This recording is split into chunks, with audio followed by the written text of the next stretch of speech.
President Biden and First Lady Dr. Jill Biden on hand for the lighting of the National Christmas Tree in Washington, D.C. This year's tree came from Monocacy National Forest in West Virginia. The tradition dates back to 1923 when President Calvin Coolidge turned the lights on that first national Christmas tree. Decorating for the holidays doesn't have to just be about putting up lights on a tree. How about decorating an entire stable, all for a great cause? That's the case each year at Rainbow Meadows Equine Rescue in Junction City, Kansas, as Christmas at the Stables drums up support for a great cause. The stalls glistening once again with candy canes and silver lanes that glow. It's beginning to look a lot like Christmas here in Junction City, Kansas at the Rainbow Meadows Equine Rescue. And what we want people to become aware of more than anything is that there are horses within our community that need a safe place to land, and Rainbow Meadows provides that safe refuge. Guys, ready? Karen Everhart is the executive director and founder of Rainbow Meadows, an equine rescue and retirement organization. Christmas at the Stables isn't just festive, it's an experience all can enjoy. And we thought, you know, how nice would it be, even though our horses generally do not come in at night, to bring our horses in one night a week for 4 weeks, allow them a special treat of alfalfa hay that makes them happy, and give our community an opportunity to walk through and see our horses and learn a little bit more about us.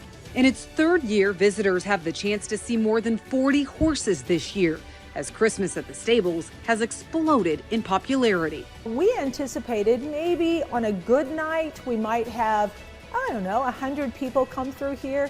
And last week we had 600 people through here. And that may be because the mission here extends beyond the holidays. Rainbow Meadows is essentially a passion-driven organization. We operate typically somewhere between 45 and 50 horses on any given day. What's now a 501c3, Everhart says started in the summer of 2005, right after she retired from the healthcare industry. Individuals who found out that I had a relatively large ranch and had a long history with horses, we became aware of horses that were in need, and they reached out to me and said, hey, this horse is in trouble. What's the chance it could come live with you? In its 19th year of operations, Everhart says Rainbow Meadows helps horses in 3 areas.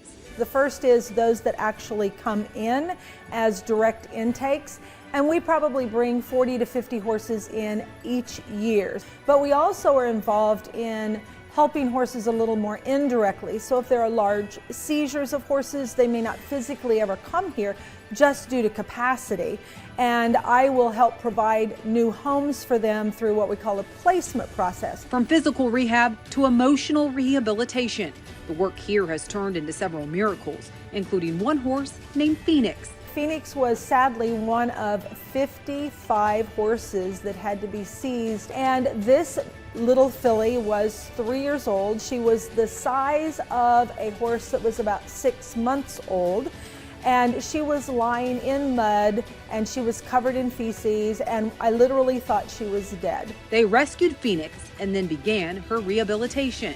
Within 30 days, she didn't even look like the same horse. She actually looked normal. Within 60 days, she was completely rehabilitated. It's those stories that make all the volunteer hours here an investment that's well worth it. That's what it's about, is doing better for these animals than someone has chosen to do in the previous past. Rainbow Meadows runs almost completely on volunteers, and during December, these stables celebrate the joy in all of it. More Christmas in the country when we return.